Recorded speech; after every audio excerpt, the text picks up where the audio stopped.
Alexandria Ocasio-Cortez was interviewed on 60 Minutes by Anderson Cooper, where she introduced him to something called morality. One of the criticisms of you is that your math is fuzzy. The Washington Post recently awarded you 4 Pinocchios. Oh, my goodness. For misstating some statistics about Pentagon spending. If people want to really blow up one figure here or one word there, I would argue that they're missing the forest for the trees. I think that there's a lot of people more concerned about being precisely, factually, and semantically correct than about being morally right. But being factually correct is important. It's absolutely important. And whenever I make a mistake, I say, okay, this was clumsy. And then I restate what my point was. But it's not the same thing as the president lying about immigrants. It's not the same thing at all. Now, this showcases the most important aspect of Alexandria Ocasio-Cortez and what she brings to the political discussion, and that's morality. The idea that people shouldn't have to die because they can't afford healthcare. The idea that you should have your education paid for the career that you want. The idea that nobody should be homeless, that nobody should be hungry, that basic humanity should be taken care of for every individual. This idea, this concept, is not what DC is based around. DC is based around the donor class, what the billionaires want, what corporations want, because they are the ones that fund these campaigns. But for Ocasio-Cortez, they did not fund her campaign. She ran on a grassroots-funded campaign on small individual donations, did not take corporate PAC money, did not take billionaire money, and that's now enabled her to talk about these issues in a moral way. Talk about policy for the people, for what is actually right, what is morally right. So this idea that people get, like, conservatives not only get facts wrong all the time, but they are also morally bankrupt. So let me give you an example. This came out of the 60 Minutes interview. So AOC argued for a 70% top marginal tax rate on money made over $10 million, which I think honestly is too low. But it started a conversation that led to a tweet like this from House Republican Whip Steve Scalise, who tweeted out, "Republicans, let Americans keep more of their own hard-earned money. Democrats, take away 70% of your income and give it to leftist fantasy programs." Then AOC hit back with the reality. "You're the GOP minority whip. How do you not know how marginal tax rates work?" Oh, that's right. Almost forgot. GOP works for the corporate CEOs showering themselves in multi-million-dollar bonuses, not the actual working people whose wages and healthcare they're ripping off for profit. You see, Steve Scalise lied about how the tax rate would work. He lied acting like that 70% would be taxed on everything, when he knows exactly how marginal tax rates work. But he lied to mislead his voters because he is paid by his donors to lie. It benefits him and his donors. But he doesn't want actual voters to know that, so he misleads people. He fearmongers about these policies. Yet, that does not get the same scrutiny. His lies and his moral bankruptcy does not get the same scrutiny as Ocasio-Cortez does when she's fighting for actual people. This is why the media is broken.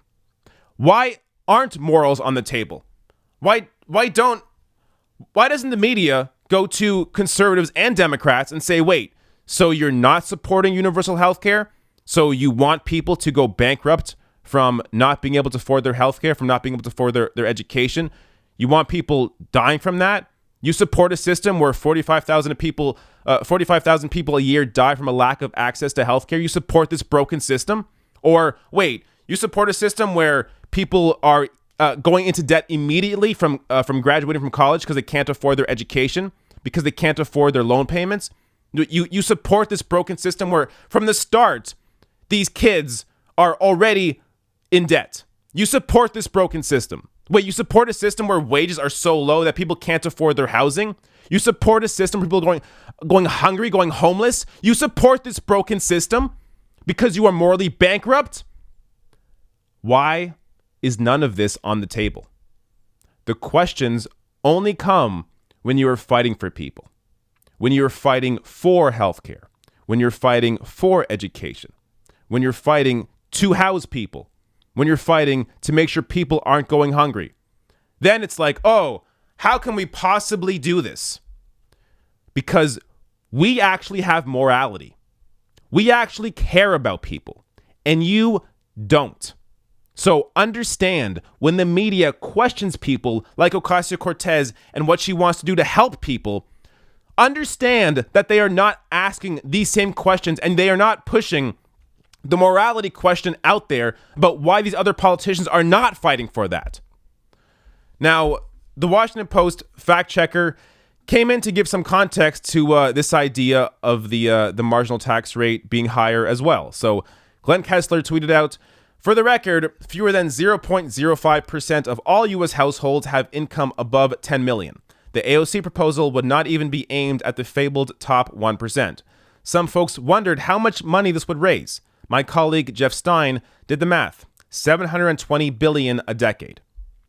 So this is a proposal that, again, I don't think 70% is high enough, but just her proposal here would raise enough money where the government can now invest into society, invest into transit, invest into housing, invest into healthcare. And who would it affect? 0.05% of people.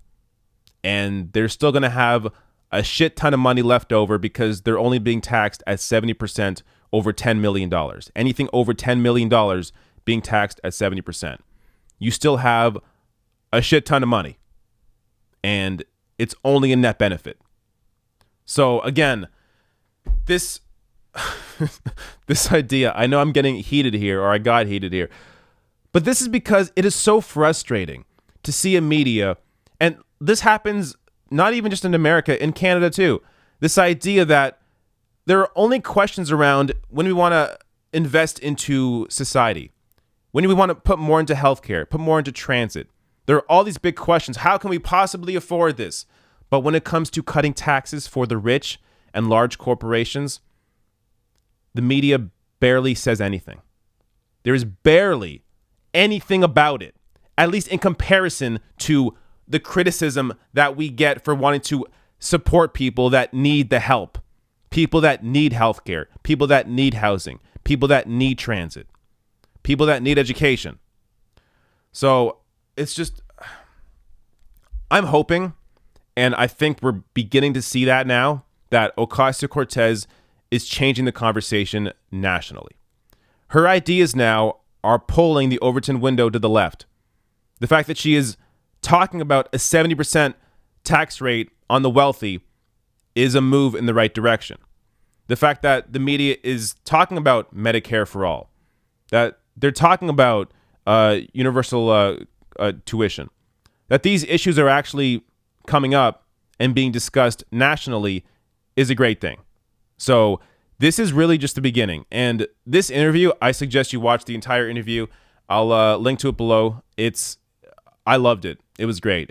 I have many criticisms of Anderson Cooper, but in terms of the ability for people to see what or who Ocasio-Cortez is and her message, understand what her message is, and understand that she comes from a place of morality, I think people are going to get it, because most people are in the position that Ocasio-Cortez is vouching for. She's pushing policies that will help the vast majority of people that will have watched this interview.